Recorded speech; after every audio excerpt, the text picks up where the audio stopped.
Hi, welcome to Bookmark. I'm your host, Don Noble.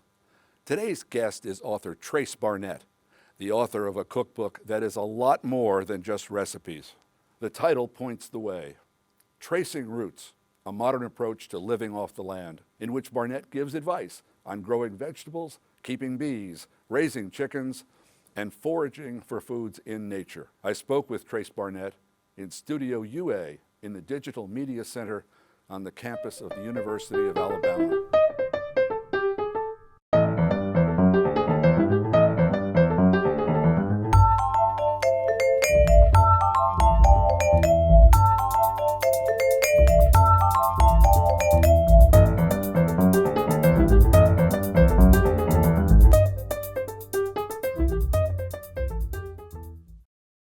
Trace, it's nice to see you again. So nice to see you.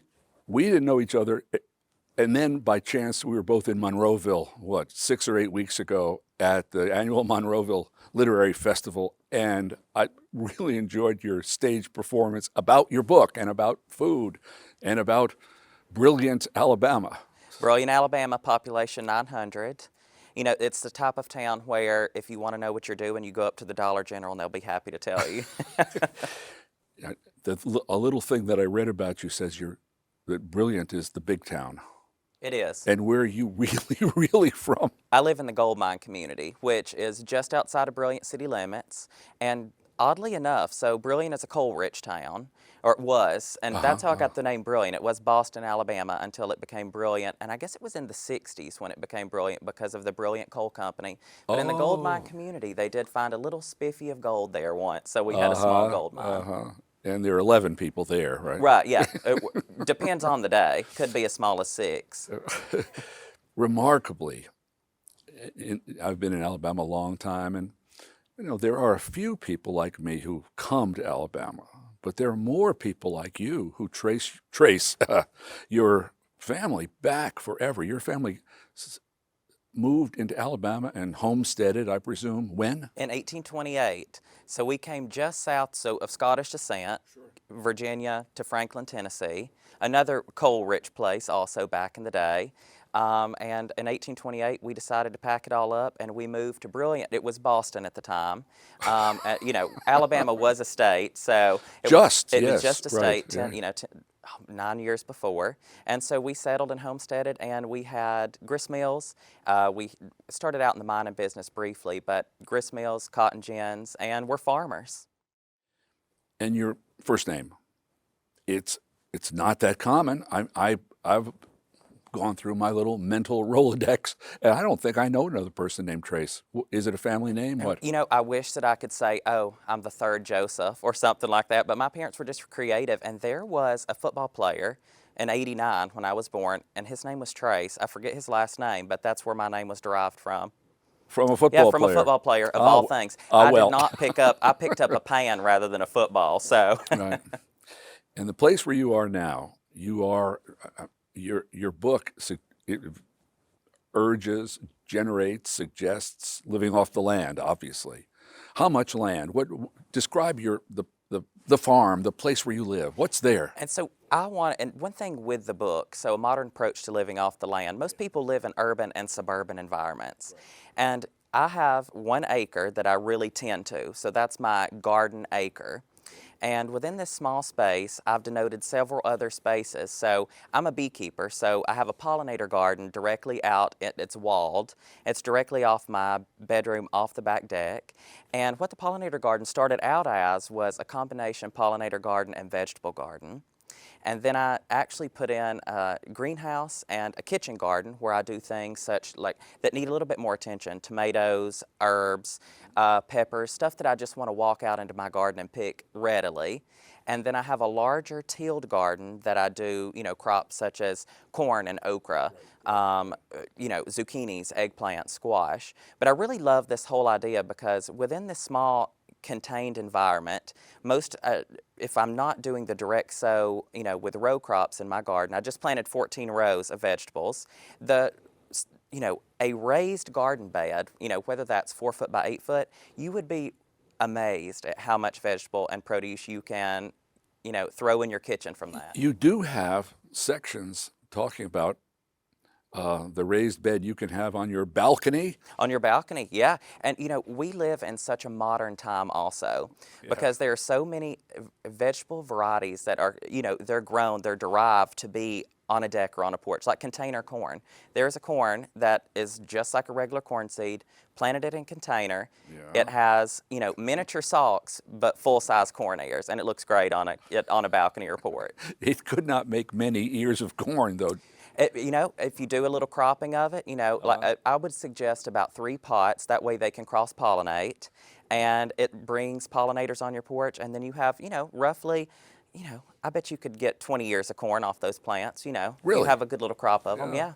Well, people do it. I mean, people plant in pots. They make raised beds on their balconies. They don't keep bees necessarily. But you could keep bees on the roof, you say. Absolutely, yeah. Yeah, bees in an urban or suburban environment do really well. And even the Vatican has beehives on top of the roof, and Notre Dame also.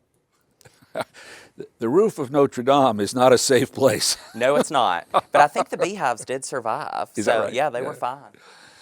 Well, you obviously had your childhood there in brilliant gold mine and so on, and then you came here to the University of Alabama, and you must have had some notion of your life trajectory, your career, because you came here and started studying the right thing on the first day. Actually, I did not. So I always wanted a creative career, and I, wanted to work in publications. And I had originally thought that I would go to the Savannah College of Art and Design and start out at graphic design. And of course, then I decided that I loved Alabama. Of course, Roll Tide, we have to keep it in the family. And so ended up coming to the University of Alabama. And when I first started, it was graphic design here too. And of course, during that time was the recession. And, it was difficult to find a career where you could actually get a job in a creative environment, and ended up going, in human environmental sciences, food science, and I really at that time didn't realize, what an impact that would have in my future career in terms of doing the cookbook and deriving recipes, because I learned so much from those courses in terms of plating to, the combination of different ingredients to equal a fully wholesome meal. So it really came full circle. But you had some experience with cooking from your mother, grandmother, that kind of thing. So when you live in a place like we live, Yeah. where you're very limited on restaurants, Right. We are a big cooking family. And I'm lucky in that regards because my grandparents were, both sets were retired by the time I could stay with them and help them out in the kitchen. And it was during that time, and my grandmothers both had different cooking styles.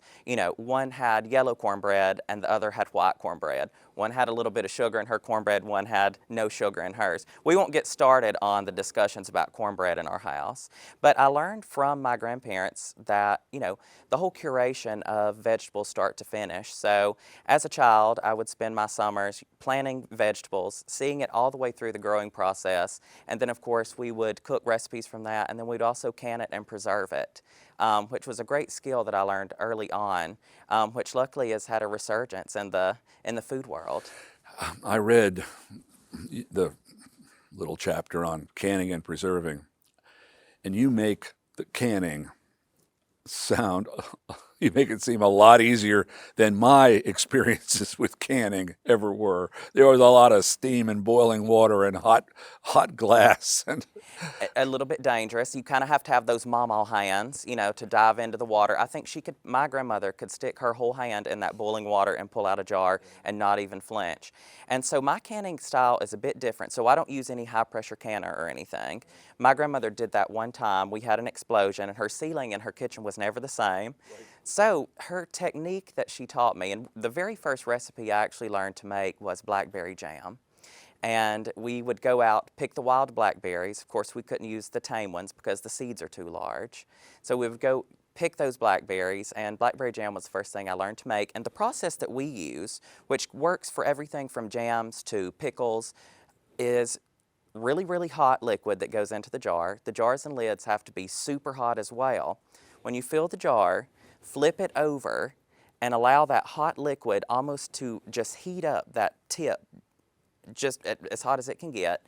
when you flip it over, you leave it there until they just start to cool. And what that does, it creates a vacuum. And as it cools, it just pops that jar lid straight down, and it works flawlessly without the risk of ruining your kitchen ceiling. It sounds easy. We'll have to get you in the kitchen canning. I'll give it another shot. You live in, this is the fun part, you live in a barn. I do. But it is some barn. Now, it was originally a bona fide barn, right? It was. It and actually you have was a just chicken decorated house. the bejesus out of it, haven't you? I have. So, I like to joke. So it started out as a chicken house.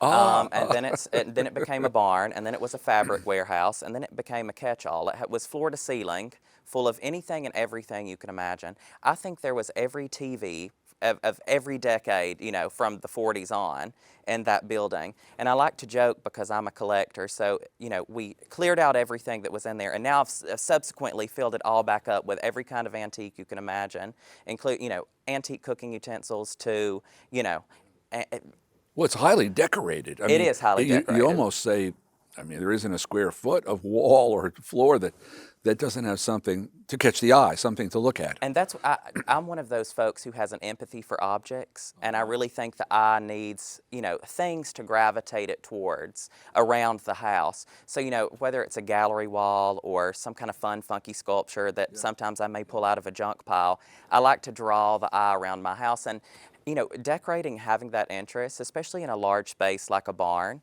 My bedroom, bathroom, and closet are separate, and I designed the whole thing around my kitchen. So I wanted this long, huge, expansive kitchen with 2 large 8-foot islands that I can slide together, and I can have 16 foot of people, all working on a meal, or if we're canning, you can have a huge crowd in there. But I like to move things around all the time because, when people come into my house, it draws them to different areas. But my kitchen's my favorite part. It was really how I designed my house in such an open space like that.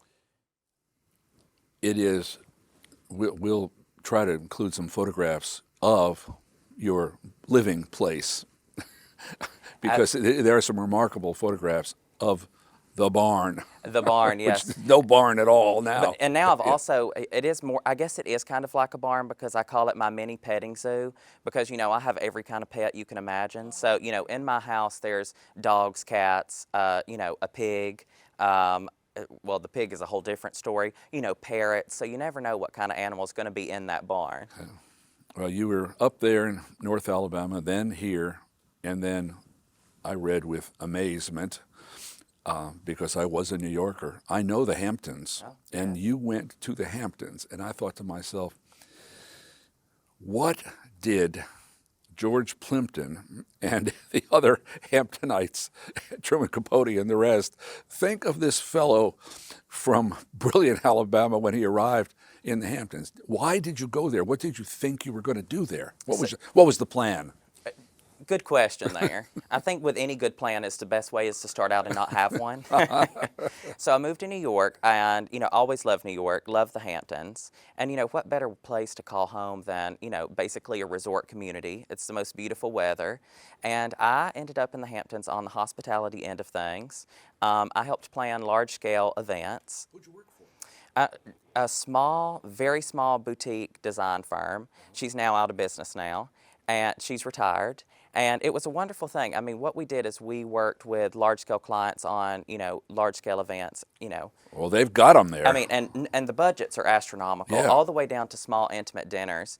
And that was really where my love, I'd always loved to entertain and always loved to feed people. So that was kind of where I really became interested in this whole lifestyle and kind of merging the two together. It was in the Hamptons. I had started a blog called The Bitter Socialite. Right. Back when blogs were extremely popular. And what it was a way to showcase, here's this $13,000 centerpiece, and here's how to do it at home using flowers from the roadside. And started doing recipes based on the dishes we were doing at those parties, which I was lucky enough to, give my input on. So they would call the office and want to talk to the guy who talked like Paula Deen. And we did. That had a downside ultimately. But it did. Yeah. But they loved the Southern accent, and they loved the Southern flair yes. that we would put on, working with these caterers. I didn't realize that putting fried chicken on a stick and drizzling it with honey would be such a hit in the Hamptons, but it was. There are a lot of sophisticated places in America where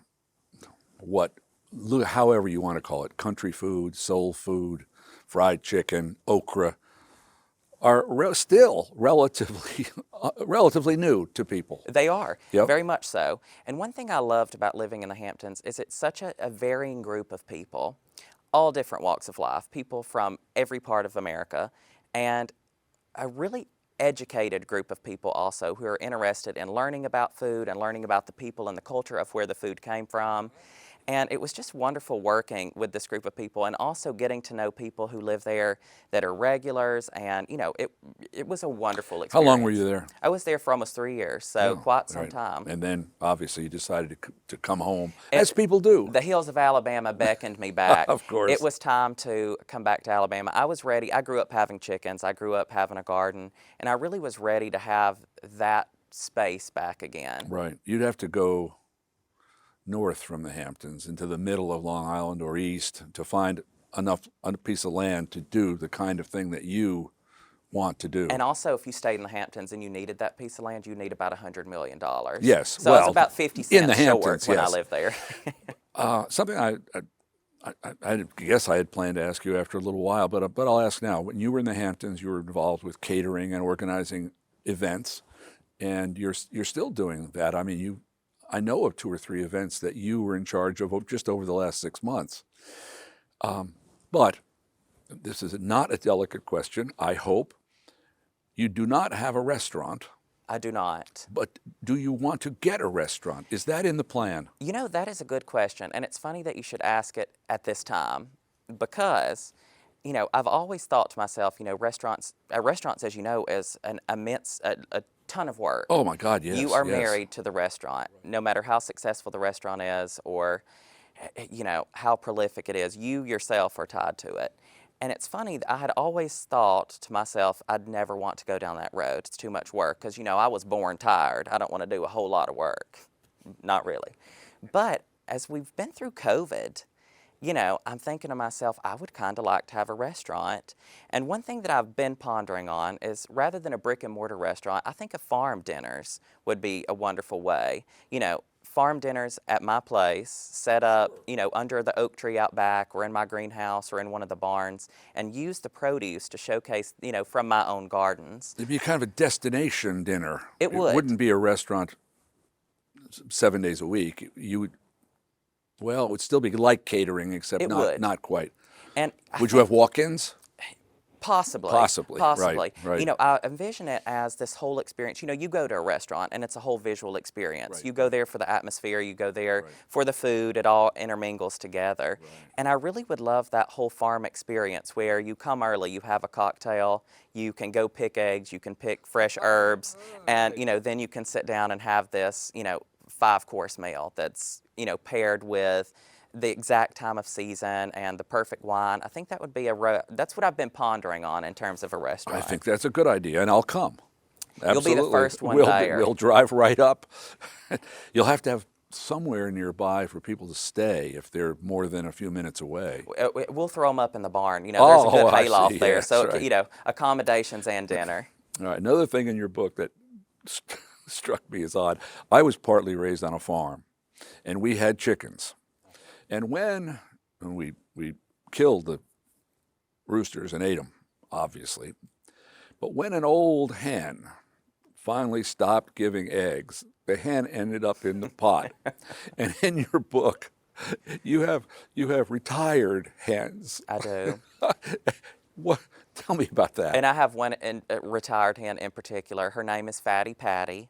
She is almost 9 years old, and I don't think Patty has laid an egg in 7 years out of the 9. But she is retired, so she gets to live her life while all the other younger chickens, they get to come out in my gardens periodically because chickens and ducks are a gardener's best friend. But Fatty Patty has special privileges because she can come out in the garden at her leisure. She's not a big eater. She just likes to lay in the shade in retirement. So that's where my retired chickens go. We don't care if they lay or not. You do for chickens what Kentucky breeders do for racehorses. That's That's such a regal way to put it. The obviously it's a book. It's about bees. It's about hens. It's about canning. It's about all different kinds of vegetables. But the organization, as you've been asked this many times in different venues, you see Alabama as a 7-season state. 2, 4, 6, 7. Very much so. Yeah. And I like denoting what vegetables are completely, at their freshest peak in that certain season, because Alabama's weather is varied, as you know, but we also have a particularly long growing season. So I like to start it, it ends in winter, but then it starts in early spring, Yeah. late spring, early summer, late summer, early fall, and late fall. And then winter. And then winter. Right. But what's so unique about Alabama is, you can start growing relatively early. I mean, you can start plugged plants, early April, as long as you cover them up, keep them out of danger of frost. But what that does is that opens up also other opportunities to, say you want another growing of crookneck squash, you could totally grow a whole nother growing of crookneck squash, after your plants kind of drop in July. You could plant those at the end of August and have them in October. I also wanted the 7 growing seasons because I wanted to correlate, the various activities, whether it was beekeeping, raising chickens, foraging, or canning, into those seasons, because, once you start the gardening season, you'll find yourself putting up vegetables all the way through, that end of early summer, all through late summer and early fall. And that preservation technique there within that one season is a really good kind of check mark to kind of mark off your list. Yeah, I want to ask about the foraging, but before that, a question that has to be asked in a situation like this. Well, 2 parts, so to speak. One, your favorite recipe, the recipe you like to make, to eat, and the other is, when a person buys this cookbook and looking through, I've spoken with other writers of cookbooks. There's a recipe that you would like that person to do because it's going to work for him, it's going to be successful, and he's going to like the book. In either order, what is the recipe you like to make for yourself, and what is the recipe you hope that someone who buys this book makes because it will work and he'll like it? I'm going to start with that one first. Okay, good. And the watermelon cobbler is the one I would suggest first. Okay. One, because we're coming directly into the watermelon season, and with this watermelon cobbler, you want the freshest at their peak watermelon, straight out of the field there. And the reason, it's such an unusual recipe, I didn't realize people didn't grow up eating watermelon cobbler. No. And watermelon's the perfect vessel for cobbler because wonderful texture, which really soaks up that butter and sugar and all of that deliciousness you want out of a cobbler. But also, the great thing about this cobbler recipe is the actual cobbler itself, so the flour, the sugar, the vanilla, the milk, that cobbler base is great for everything from blackberry cobblers to strawberry cobblers to chocolate cobblers. So if you like that cobbler recipe, you can make any kind of cobbler moving forward. Well, I like peach, apple, cherry cobbler, but I've literally never heard of watermelon cobbler. But there you are. And it's beautiful too. The watermelon It's pretty. has that The pictures are pretty. Beautiful bright color. One of my favorite recipes to cook, especially coming up, is I love to make the luncheon corn salad. Summer entertaining, whether you're outside, inside, at all of the barbecues, it is the most amazing side dish. It can go well on a salad, but it goes perfectly with any kind of dish you're making. So good, and the summer corn is the best way to do it. And and it's a beautiful dish too, because what I like to do is I blanch, barely cook the corn just enough to where it's tender. It still has that good starch, and then you shave the corn off, so the kernels are all still stuck together, and it's just such a crowd pleaser, and it really will tantalize your taste buds, and the squash casserole too. It's one of my favorite things, a squash casserole. Grew up, you could not come to a family function or, a church dinner and not have a squash casserole. There are a lot of, contemporary cooks, chefs, food writers right this minute. I guess it comes from Alice Waters, I guess. Who is such a pioneer in the food world. It's a craziness for arugula. I was relieved to find not too much arugula in your book. I think arugula is got to be the most fantastically overrated non-food. You can have a pound of it and nothing happens. Correct. I don't know. And have you ever grown arugula yourself? We've tried, not very successfully. Have you ever had arugula that's past its prime in the garden where it's a little too old? I don't know. It will knock you to the ground, so clearly you have not had it. So your aversion to arugula, I know that I don't hate eating it. I just think it's overrated. when I had first grown it, it's easy to grow by seed, Yeah, direct yeah. sow in the ground. I even do them in cold frames. And, I thought, oh, well, this arugula is still perfectly fine. Whipped up a whole dish with it. It was the most bitter, burn your mouth thing you've ever put in your mouth.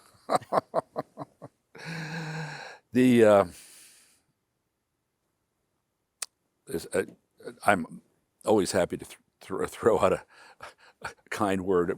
We did this show a few years ago with Frank Stitt when he had his first cookbook. I love Frank. And obviously he has become a giant in American cooking. I mean, he is regarded now as one of the national treasures. And I think he redefined the restaurant world in Birmingham. Oh, also. absolutely, Yeah, yes. definitely. And his acolytes go out and start more restaurants Absolutely. and so on. All good, all good.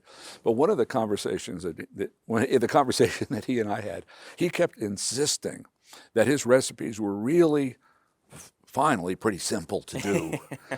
and I like to cook, and I tried a couple, and I let him know afterwards that I did not find them easy to do. I found them quite complicated. How do you feel about the recipes in this book? I mean, would you say to people that they're relatively simple, or would you say, well, some are and some aren't? What? I would say, Yeah. most of all the recipes are very simple. And I wanted to keep that. I think they are too. Yes. I wanted to keep that aspect of them because when I started my blog, I wanted this, all of my recipes to be pantry staples, relatively easy, budget-friendly ingredients. And the great thing about it is also is when you're working with such fresh produce, whether it be from your own garden or a farmer's market or a neighbor's garden, you don't have to embellish them with so many crazy ingredients or techniques. I really wanted the vegetables themselves or, the venison or, the fruits, whatever you're working with, I wanted that to be the star. Quick question. Organic? Pesticides, etc.? I'm all organic. Oh, you are? I try to be as organic as possible, which in today's world is relatively easy to do because you have so many wonderful organic fertilizers. And, people ask, how do you keep pests out of your garden? One of my, the easiest way to do that is just plant enough for the pests to have. Well, there you are, yes. And then, you will be able to derive your own from what they leave for you. We actually have 1 minute left. That was a quick hour. Well, half hour, but yes. And I don't want to leave without asking you. I understand that you're working on another cookbook, another book. Can you describe it, and when will we see it? What will it be like? I'm hoping spring or summer next year. Very much just like this book. It's a little bit more personal in that it does kind of have a little bit more personal stories about my home and also my garden. It's really specific in recipes that are tied to a certain, entertaining area of your house or a certain party.